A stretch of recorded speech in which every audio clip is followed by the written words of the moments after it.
이제 우리는 역대상에 나오는 긴 족보의 마지막 9장에 다다랐습니다.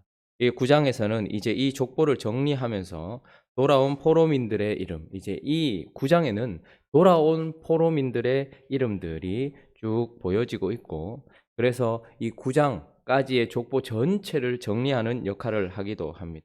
그래서 9장 1절과 2절은 이들의 정체성에 대하여서 한마디로 정리를 내려주고 있는데 9장 1절을 다시 한번 읽어볼까요? 9장 1절 있습니다. 시작. 온 이스라엘이 그 계보대로 계수되어 그들은 이스라엘 왕조 실록에 기록되니라. 유다가 범죄함으로 말미암아 바벨론으로 9장 1절은 이렇게 얘기합니다. 유다가 범죄함으로 말미암아 바벨론으로 사로잡혀갔다. 그들은 다른 이유 때문이 아니라 국방력이나 무엇인가 힘이 없었기 때문이 아니라 하나님을 섬기지 않고 우상 숭배를 했던 범죄함 때문에 바벨론으로 포로로 잡혀가는 멸망하는 나라가 되었지만, 그러나 그것이 그들의 정체성이 아니고 온 이스라엘이 그 계보대로 계수되어 이스라엘 왕조 실록에 기록되었다라고 얘기하면서, 그렇지만 하나님은 하나님이 남기셔야 될 이스라엘 하나님의 백성들, 거기에다가 온이라는 것을 붙여서 한 명도 빠짐없이 하나님께서 구원하시고자 하시는 모든 사람들은 범죄함에도 불구하고 바벨론으로 포로로 잡혀갔음에도 불구하고 모두 남겼다라고 이야기하면서 왕조실록에 기록했다라고 이야기하면서 하나님 편에서의 그의 정체성은 하나님 앞에 범죄했음에도 불구하고 하나님의 백성으로 다시 돌아올 수 있도록 하나님이 남기셨다라고 이야기를 하고 있습니다. 그러니까 범죄했음에도 불구하고 하나님의 은혜로 말미암아 구원받은 사람들 한 명도 놓치지 않고 하나님께서 다 거두셨다라고 말씀하시고, 또 하나 그들의 정체성은 2절을 한번 읽어볼까요? 2절에 있습니다. 시작. 그들의 땅 안에 있는 성읍에 처음으로 거주한 이스라엘 사람들은 제사장들과 레위 사람들과 느디딤 사람들. 자, 그들의 땅이라는 것은 이스라엘 땅 전체를 얘기하죠. 약속의 땅 전체를 얘기해요. 그러나 오늘 이 9장에서는 특별히 어디를 얘기하냐면 예루살렘을 얘기하고 있습니다. 시온산, 시온성 예루살렘. 그러니까 약속의 땅 전체 중에 특별히 예루살렘, 그래서 하나님께서 약속하신 땅으로 돌아온 사람들에 대해서 이야기할 때에 2절은 그들의 땅 안에 있는 성읍에 처음으로 거주한 이스라엘 사람들이라고 얘기하면서 그들의 땅이라는 것의 특별한 지명은 어디냐면 예루살렘을 얘기하고 있어요. 자, 그러니 무슨 말입니까? 완전히 이제 폐허가 되어버린 예루살렘입니다. 그리고 이스라엘 백성들은 바벨론에서 이미 터를 잡았던 사람들이에요. 그리고 그들이 만약에 돌아왔다 해도 각기 그들은 자기의 기업이 있습니다. 그러니까 이스라엘 백성들은 하나님께 받은 기업들이 있었던 사람들이었어요. 그런데도 불구하고 오늘 9장 2절은 바벨론의 터를 잡았던 자기의 이제 삶의 터전이 되었던 바벨론도 두고서 나왔을 뿐만 아니라 조상 대대로 내려오던 자기들에게 주어진 기업도 내버려 둔 채 하나님이 거룩하게 생각하시는 예루살렘 성 안에 거주하기 위해서 돌아온 사람들이다라고 이야기하면서, 이 거주한 이스라엘 사람들은 제사장들, 레위 사람들, 느디딤 사람들. 무슨 말입니까? 예배를 위한 사람들이에요. 그러니까 또한 이들의 정체성은 무엇인가 하면 스스로가 자기 자신의 생업과 자기 자신의 기업을 지키지 않고 하나님의 기업을 지키기 위해서 스스로 돌아온 사람들이다. 이렇게 이야기를 하고 있는 거예요. 예루살렘은 그 당시에 가장 폐허였습니다. 예루살렘은 또한 특별히 유다 그리고 베냐민 사람들의 기업이었어요. 그럼에도 불구하고 모든 레위인들이, 특별히 레위인들은 항상 예배를 상징하는 사람들이죠. 레위인들이 예루살렘 안으로 다 들어왔다 이렇게 얘기하는 거예요. 자기들의 대대로 이어받았던 기업들을 내버려 둔 채, 자기들이 원래 살았던 그곳을 내버려 둔 채 하나님이 거룩하게 세우신 예루살렘 성으로 돌아왔다. 이것은 그들이 그들 자신을 지키지 않고 하나님을 향한 예배와 하나님이 주신 기업을 지키기 위하여서 돌아온 사람들이다라고 이야기하는 거예요. 그러니까 9장 전체는 이 족보를 정리하면서 1절과 2절은 그들의 정체성을 먼저 하나님 편에서 봤을 때는 범죄했음에도 불구하고 하나님이 전부 다 건지신 사람들, 그러나 그런 건진받은 사람들은 자동적으로 여기 있는 것이 아니라 스스로가 자기를 지키지 않고 하나님께서 주신 기업을 지키기 위해 스스로 일어나서 돌아온 사람들, 그러니까 하나님은 하나님의 일을 하셨고 돌아온 자들은 그들의 일을 했던 사람들, 이것이 바로 그들의 정체성이다라고 이야기를 하고 있는 것입니다. 그래서 이제 이후부터 나오는 모든 이름들은 이들의 정체성에 합당한 역할을 감당한 사명들을 이제 우리에게 보여주고 있는데, 이제 이들의 사명들을 한번 정리해 보도록 하죠. 첫 번째는 이렇게 돌아온 사람들의 사명은 하나님과의 관계를 지키는 것. 이것이 그들의 사명이었습니다. 자, 10절부터 보면 10절 한번 읽어볼까요? 10절 읽습니다. 시작. 제사장 중에서는 여다야와 여호야립과 야긴과, 자, 누구 중에서요? 제사장. 먼저 이제 언급을 합니다. 13절까지가 제사장에 대한 언급인데 13절도 읽어볼까요? 시작. 또 그의 형제들이니 종족의 가문의 우두머리라. 하나님의 성전의 임무를 수행할 힘 있는 자든 모두 1760명이더라. 하나님의 성전의 임무를 수행할 자. 특별히 제사장들은 뭐라는 사람들이라고요? 우리가 어제 본문을 통해서도 보았지만 제사장들은 하나님과의 관계를 위하여 제사하고 예배하고 중보하고 속죄하는 사람들입니다. 그러니까 제사장들은 하나님과의 관계를 유지해 주기 위하여 존재하는 사람들이었고, 돌아온 사람들의 첫 번째 언급되고 있는 사람들의 특징을 통하여서 이제 이들이 돌아와서 해야 될 첫 번째 임무는 바로 하나님과의 관계를 계속해서 지키는 것입니다.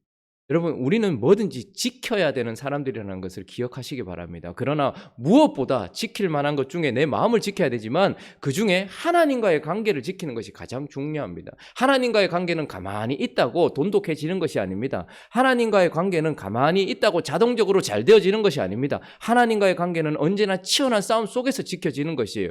그래서 예루살렘으로 온 자들이 제사장들을 통하여서 하나님과의 관계를 지키기 위하여서 끊임없이 제사하고 속죄하고 예배하고 기도했던 것을 보게 되는 것입니다. 그러므로 이들의 첫 번째 사명, 우리가 사명이라고 생각하면 언제나 일을 중심으로 생각하는데 우리의 사명은 언제나 관계가 중심인 것입니다. 가정을 지킬 때에도 남편이라면 부부와의 관계를 지키는 것이 우선이지 돈을 벌어주는 것이 우선이 아니라는 말입니다. 자녀들과의 관계를 지키는 것이 우선이지 자녀들에게 좋은 선물을 주는 것이 사명이 아니라는 말이죠. 뿐만 아니라 영적인 것도 마찬가지입니다. 우리가 지켜야 될 것은 바로 하나님과의 관계를 지키는 것입니다. 그래서 오늘 아침에도 눈을 뜨면서 내 몸의 찌뿌둥함 혹은 내 마음의 어떤 여러 가지 상태, 이런 것들을 통하여서 벌써 그렇게 시작을 한다면 우리는 시작 자체가 잘못된 것입니다. 오늘도 눈을 뜨는 순간 내가 하나님의 형상으로 눈을 떴다는 것을 기억하면서 하나님 앞에 내가 어떻게 서 있는 자인가.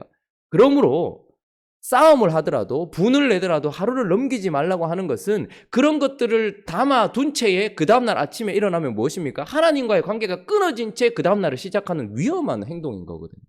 그렇기 때문에 모든 것들을 다 정리를 하고 그 다음날 아침에 우리가 오늘도 아침에 눈을 뜨면서 가장 먼저 해야 되는 것은 하나님과의 관계가 어떠한가를 살피는 거예요. 이것을 하는 것이 첫 번째 임무입니다.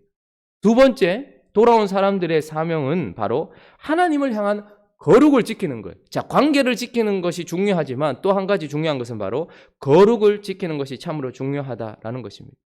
자, 9장 전체에서 가장 많은 분량을 차지하고 중심에 있는 사람들은 17절 한번 읽어볼까요? 읽습니다. 시작.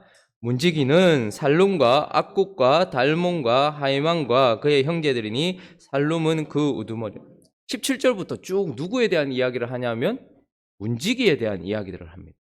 자, 성전 문지기는 19절에도 보면요, 고라의 증손 에비아삽의 손자 고레의 아들 살룸과 그의 종족 형제 곧 고라의 자손이 수종드는 일을 맡아 성막 문을 지켰으니 그들의 조상들도 여호와의 진영을 맡고 출입문을 지켰다라고 얘기하고, 하나님께서 함께 하셨던 20절에 보면 엘르아살의 아들 누구요? 비느하스도 옛적에 그들의 무리를 거느렸고, 22절 마지막 부분에 보면 다윗과 선견자 사무엘이 전에 세워서 이 직분을 맡겼다. 왕과 말씀을 맡은 자도 이 직분을 맡겼고, 조상 대대로 가장 중요하게 생각했던 것은 무엇이냐면 바로 출입을 지키는 거예요. 성전, 성막의 출입을 지키는 문지기의 역할이 가장 중요하게 가장 오래전부터 있었던 사명 중에 하나였습니다. 자, 그래서 문지기들이 하는 것은 무엇입니까? 문지기들은요, 더러운 것들, 거룩하지 않은 것들이 거룩한 성전과 성막으로 들어오는 것을 막아서는 역할을 감당하는 것입니다. 문지기들은 언제나 첫 번째 성전을 지키는데, 더러운 것이 성전 가까이 돌아오면 언제든지 칼을 뽑아서 그것을 제거하는 그런 역할을 감당했습니다. 뿐만 아니라 성전 안에는 하나님께서 귀하게 보시는 것들이 있어요. 성전 안에는 귀한 것들이 있습니다. 그래서 또한 이들이 지키는 것은 더러운 것이 들어오지 못하도록 입을 지킬 뿐만 아니라 깨끗하고 정결하고 하나님께 소중한 것들이 빼앗기지 않도록 출을 지키는 거예요. 그러니까 출입을 지키는 것이 바로 문지기들의 역할이었습니다. 뿐만 아니라 이 문지기들은요, 질서에 따라서 24절 한번 읽어볼까요? 24절 문지기가 어디를 지키는가? 시작. 이 문지기가 동서남북 사방에 섰고. 자, 문지기는 더러운 것들이 침투하지 못하도록 지킬 뿐만 아니라 거룩한 것이 도둑맞지 않도록 지키는데 어디를 지킨다 얘기합니까? 동서남북 사방을 다 지킨다는 거예요. 그러니까 언제나 지키는 것입니다. 삶의 모든 반경을 다 지키고 있다는 거예요. 뿐만 아니라 언제 지키는가도 나오는데 27절 읽어볼까요? 27절에 있습니다. 시작. 그들은 하나님의 성전을 맡은 직분이 있으므로 성전 주위에서 밤을 지내며 아침마다 문을 여는 책임이 그들에게 있었다. 언제부터 언제까지요? 밤낮 지킨다 이렇게 얘기합니다. 아침이 되면 문을 열지만 그러나 그들은 끊임없이 지키고 있고, 밤이 되면 문을 닫지만 그러나 여전히 성전 주위, 성막 주위에서 그들의 역할을 감당하면서 시도 때도 없이 성전을 지켰다 이렇게 이야기를 하고 있습니다. 자, 그러므로 우리의 또 귀한 사명 중에 하나는 바로 하나님과의 관계를 지키는 것 중요하고, 그러나 가장 중요한 것은 하나님 앞에 거룩을 지키는 것입니다. 우리 자신을 뭐라고 이야기합니까? 하나님의 성전이라고 이야기합니다. 자, 그러면 우리 자신의 성전을 지키기 위해서 세워진 문지기는 어떤 것이 있을까요? 우리의 지적인 부분일 것입니다. 생각입니다. 영적으로 우리에게 침투하려고 하는 더러운 생각들을 우리가 먼저 필터로 생각이 그것을 지켜내야 돼요. 그래서 우리는 언제나 더러운 것이 들어오는가, 들어오려고 하는 모든 생각들을 다 점검해 봐야 되는 거예요. 이게 훈련이 되어지면 이것은 더러운 것이다 라는 것이 느낌이 오게 되어 있습니다. 그런 것들을 다 정리해 나가야 되는 것이죠. 뿐만 아니라 내 속에 하나님을 향한 거룩한 것들이 있어요. 그런데 그것이 자꾸 빼앗기려고 하고 있는 순간 우리는 또한 문지기들이 서 있으면 나팔을 불고 칼을 뽑아야 되는데, 들어오는 것도 막지 않고 나가는 것도 막지 않는 아무 생각 없이 사는 것 같은 그런 상황이 얼마나 자주 펼쳐지는지 모릅니다. 그래서 세상에서 자주 하는 말 중에 하나는 무엇이냐면 그냥 즐겨, 그저 보내, 이런 식입니다. 그러니까 뭐든지 그냥 받아보라는 거예요. 괜찮다라는 거예요. 그러나 하나님은 절대 동서남북 아무것도 그냥 받지 말고 밤낮 아무것도 그냥 네 속에서 나가서는 안 된다라고 이야기하면서 문지기의 역할이 그렇게 중요하다라고 이야기를 합니다. 아침에 새벽에 나와서 첫 번째 기도하면서 우리는 우리 속에 지금 더러운 것이 들어온 것이 있는가? 감정은 우리의 신호등이 되어줍니다. 그래서 우리에게 갑자기 불안이 느껴진다든지, 갑자기 우리에게 분노가 느껴진다든지, 우리에게 거짓이 느껴진다든지, 우리에게 음란이 느껴진다든지, 우리에게 욕심이 느껴진다면 그 감정이 신호등이 되어줘요. 그래서 뭔가가 들어왔다라는 것을 이야기합니다. 그러면 다시 무엇입니까? 문지기들은 정신을 차리고 그 생각들을 하나하나 점검. 왜 내가 지금 걱정하고 있지? 왜 내가 지금 분노하고 있지? 왜 내가 지금 거짓을 생각하고 있지? 왜 내가 지금 욕심을 부리고 있지? 그래서 거룩하지 않은 것들을 어떻게 해요? 언제나 걸러내야 되는 거예요. 그리고 지금 왜 나는 허하지? 왜 나는 지금 뭔가 두렵지? 하나님의 임재를 빼앗긴 거예요. 그렇기 때문에 그때는 어떻게 해야 됩니까? 다시 도둑맞지 않도록 지키는 것, 거룩을 지키는 것, 그것이 중요하다라고 이야기를 하고 있는 것입니다. 여러분, 육신은 안식일에 몸을 쉬지만 영적인 일은 절대로 쉼이 없습니다. 영적인 일은 쉬어서는 안 되는 것입니다. 사람들이 오히려 죄에 빠질 때는 언젠가 하면 오히려 우리에게 평안이 찾아왔을 때예요. 안식이 찾아왔을 때. 그러나 그때에도 우리 몸은 쉬지만 우리의 영은 절대 쉬지 않습니다. 문지기는 절대 쉬는 날이 없다라는 것을 기억하시기 바랍니다. 또 우리의 사명 중에 하나는 바로 하나님이 자기에게 주신 일을 지키는 것, 이것이 아주 중요합니다. 자, 레위인들 중에도 제사장의 일을 하는 사람도 있지만 28절을 한번 보십시오. 28절부터 32절까지는 아주 다양한 일들을 우리에게 얘기해 주고 있는데, 그 중에 어떤 자는 섬기는 데 쓰는 뭐를 맡아요? 기구를 맡았다 이렇게 얘기합니다. 거기에 많은 기구들이 있었을 겁니다. 그런데 그 섬기는 데 쓰는 기구들을 맡아서 녹이 슬지 않도록, 혹은 먼지가 묻지 않도록, 혹은 깨끗하게 정리하는 일들을 했던가 봐요. 또 29절에 보면 어떤 자는 성소의 기구와 모든 그릇과 고운 가루와 포도주와 기름과 유향과 향품을 맡았다 이렇게 얘기합니다. 이거는 또한 어떤 사람들에게 또 주어진 일입니다. 30절에 보면 제사장의 아들 중에는 향품으로 뭘 만드는 사람? 향기름을 만드는 사람. 이 모든 것들이 사실은 하나님이 그 사람한테 맡긴 일이에요. 자, 그리고 31절에 보면 고라자손 살룸의 맏아들 맏디디아라 하는 레위 사람은 뭘 굽는 일? 매일 올려야 되는 그 전병을 꾸었고요. 또 32절에 보면 그의 형제 그앗 자손 중에 어떤 자는 진설하는 뭐를 맡았어요? 떡을 맡아 안식일마다 준비했다 이렇게 얘기합니다. 일이 참 다양해요. 그런데 우리가 봤을 때는 이거 참 대단한 일이다 이렇게 생각되는 일이 아니라 그러나 이 일이 대단한 이유는 무엇이냐면 하나님이 그 사람한테 주신 거거든요. 하나님이 자기에게 주신 일이 있어요. 교회에서 주신 일도 있고요. 가정에서 주신 일도 있고요. 사회에서 주신 일도 있어요. 그러나 그것은 그 사람에게만 주셨어요. 그래서 그 사람이 그 일을 지키는 것이 참으로 중요한 것입니다. 우리가 돌아온 사람들의 사명 가운데 또 한 가지는 내게 주신 일을 잘 지켜야 되는 것입니다. 저는 가끔씩 목사에게 주어지는 어떤 상황들 속에서 이걸 진짜 내가 해야 되는가 아닌가를 점검해 봐야 한다는 것을 깨닫게 되었습니다. 바쁘게 움직이고 여러 가지 일을 하는 것도 중요한데 근데 그것이 내가 해야 되는 일인가 아닌가를 점검해 보지 않은 채 그저 영적인 일에 속했고 그리고 목사가 해야 되는 일의 범주에 속했다 하여서 그것을 모두 맡는 것, 열심히 하고 많이 하는 것이 내가 해야 될 일이라 생각했는데 그렇지 않다는 것을 가끔씩 깨닫게 됩니다. 어떤 곳에 가서 설교를 해야 될 일도 있고 또 어떤 곳에 가서 예배를 인도해야 될 일도 있겠지만 그것이 정말 내가 해야 되는 일인가? 내게 맡겨주신 일인가?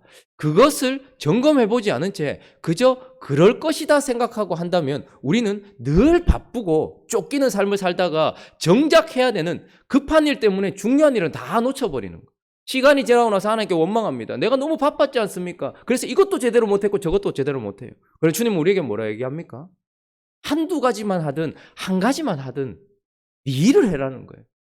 우리는 마르다를 칭찬하는 세상 속에 살고 있습니다. 그러나 주님은 마리아를 칭찬하십니다. 네가 하나님께서 받은 일, 그 일을 하면 된다라고 이야기를 하고 있는 것입니다. 그들은 떡을 굽고 시간이 남았다 할지라도 다른 일을 하지 않았을 것입니다. 전병을 다 굽고 나서 다른 일이 있다 할지라도 기구를 돌보는 일을 하지 않았을 것입니다. 어떤 사람은 내가 볼 때 기구 다루는 거 이건 내 적성에 안 맞아라고 그걸 놓지도 않았을 것입니다.